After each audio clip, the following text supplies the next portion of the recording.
I want you to imagine something. You make $50,000 a year. You spend $70,000 a year. You have been doing this for 20 years. You owe $380,000 in total debt. And this year, $90,000 of that debt is due. All at once, not spread over 10 years, not manageable monthly payments. $90,000. Due now. And your bank account has exactly $0 extra to pay it. What do? You borrow more money to pay off the old money. You take a new loan to close the old loan. And you pray the bank keeps saying yes. Now replace you with the United States government. Replace $90,000 with $9 trillion. And replace this year with 2026. Right now. This is not a future problem. This is not a theoretical risk. The $9 trillion wall is here, and the media is not talking about it. I am going to tell you exactly what it is, why it happened, what it actually means for your life, and the real reason nobody wants to explain this clearly. Let me start with a number that should be on every front page in America right now. The United States has roughly $38 trillion in total national debt. That number gets mentioned all the time. People argue about it. Politicians blame each other for it. And then everyone moves on, because $38 trillion is just too big to feel real. But here is the number that actually matters in 2026. $9 trillion. Out of that $38 trillion total, approximately $9 trillion matures this year alone. That means $9 trillion in existing government debt, loans the government already took, is coming due for repayment in 2026. Not over 10 years. Not gradually. This year. That is more than 1/4 of America's entire debt coming due in a single 12-month window. Now here is the question you should be asking. Where does the money to pay that back come from? And the honest answer, the answer nobody in Washington wants to say clearly, is that it does not come from anywhere. Because America is not going to pay it back. It never was. Think about that paycheck analogy again. The US government collects about $5 trillion a year in taxes. It spends about $7 trillion a year. That means even before paying a single dollar of that $9 trillion debt, the government is already short $2 trillion every year just to keep the lights on.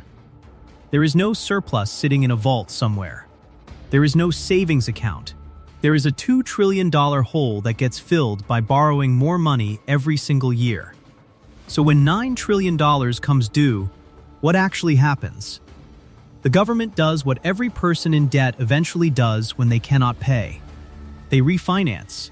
They take out new loans to replace the old loans. Old debt gets paid off with new debt. The number does not go down. It just gets a new due date. This is called the maturity wall, and 2026 is the biggest one America has ever faced. Now you might be wondering, how did $9 trillion all end up due in the same year? This is not an accident, and it is not bad luck. After 2020, when COVID hit and the government needed to borrow trillions very quickly, they chose short-term borrowing instead of long-term borrowing. Instead of taking out 30-year loans at stable rates, they took out loans that mature in months or a few years. It was faster and cheaper at the time. But it created a massive problem. All those short-term loans are now coming due together, like a credit card minimum payment that suddenly becomes the full balance. Here is what makes this situation genuinely dangerous, and this is the part that even most financial news gets wrong. The danger in 2026 is not that America defaults. It is not that the government suddenly cannot borrow. The real danger is what this constant refinancing does to your life over time. Meet David. He is 54 years old. He has worked as an electrician in Ohio for 28 years. He has $187,000 saved in his 401k retirement account. He was planning to retire at 62. Last year, his mortgage payment went up $340 a month because his adjustable rate reset. His grocery bill is up $280 a month compared to 2021. He told his wife they might have to push retirement back to 67.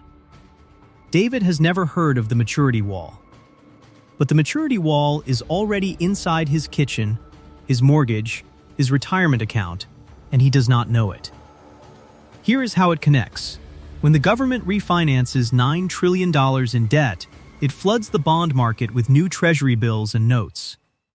That enormous supply of government borrowing puts upward pressure on interest rates.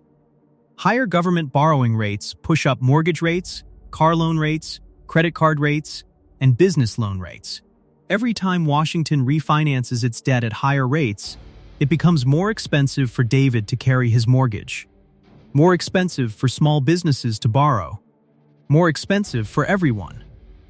And here's another layer that never gets explained. The money to refinance this debt, where does it actually come from? Not from foreign governments, not from China buying American debt. The biggest lenders to the US government right now are American money market funds. These are accounts where your savings, your company's payroll, your pension fund park money temporarily. As of 2025, American money market funds hold about $7.5 trillion. That number almost exactly matches the $9 trillion that needs to be refinanced. The money that rolls over America's debt is already sitting inside systems connected to your savings account. When the government borrows, it is quietly borrowing from pools of cash that include yours. Now let us talk about what the government is actually betting on here. And this is the part that should genuinely concern you. The entire strategy of short-term borrowing only works if interest rates stay low or come down. Every time the Federal Reserve cuts rates, it immediately lowers the cost of rolling over this short-term debt. A 1% rate cut applied across $9 trillion in rolling debt saves the government roughly $90 billion a year. That is why you hear so much pressure on the Federal Reserve to cut rates.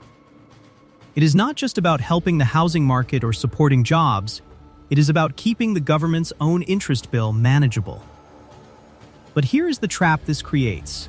When your debt resets every few months, you have no protection against rate increases.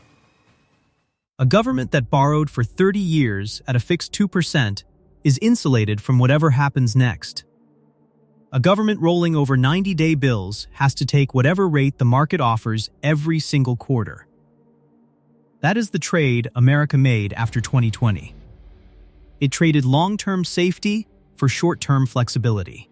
And now that flexibility is the only thing holding the system together. So what does this mean for you, practically, right now, in 2026? 3 things. First, mortgage rates are unlikely to fall significantly while the government is refinancing trillions in short-term debt. The competition for money between the government and the private sector keeps rates higher than they otherwise would be. If you were hoping to refinance your home at a lower rate this year, this is part of why it has not happened. Second, your retirement savings face more volatility. When trillions roll through bond markets on a tight schedule, any disruption, a bad inflation report, a geopolitical shock, a policy mistake, moves markets faster and harder than before. There is no buffer. Every shock hits a system already operating at full stretch. Third, and this is the honest, uncomfortable truth, there is no plan to fix this. Not from Democrats, not from Republicans. Paying down $38 trillion of debt while running a $2 trillion annual deficit is mathematically impossible without either cutting spending so dramatically that it would trigger a recession or raising taxes so aggressively that it would collapse growth. Neither party will do either. So the plan, the actual plan, the one nobody says out loud, is to keep refinancing forever. Roll the debt forward, again and again. Hope the system holds. Hope rates cooperate. Hope nothing breaks. David the electrician from Ohio does not need to understand bond markets to feel this. He already feels it in his mortgage, his grocery bill, his delayed retirement. The $9 trillion wall is not an abstract financial concept. It is the invisible pressure behind the costs that are quietly making his life harder every year. He did everything right. He worked. He saved. He planned. And a debt machine he never voted to build is slowly grinding down the life he built. The maturity wall of 2026 will not make headlines the day it peaks. There will be no single dramatic moment. No news anchor will announce the exact day it becomes a crisis. What will happen is quieter and slower. Rates will stay higher longer than expected. Retirement will keep getting pushed back. Mortgages will stay expensive. Budgets will get tighter. And Washington will keep refinancing, keep borrowing, keep saying the system is fine, right up until the moment it is not. The question I want to leave you with is this. If you knew that the single biggest financial decision affecting your retirement, your mortgage, and your cost of living was being made in secret, not by elected officials, but by a system designed to roll debt forward indefinitely, would you want to know about it? Because now you do. Drop your honest reaction in the comments. I read every single one. And if this gave you something you did not know before, share it with someone who should. Subscribe for next week. We are going into exactly what happens to Social Security when this debt pressure meets the retirement of 73 million baby boomers at the same time. You do not want to miss that one.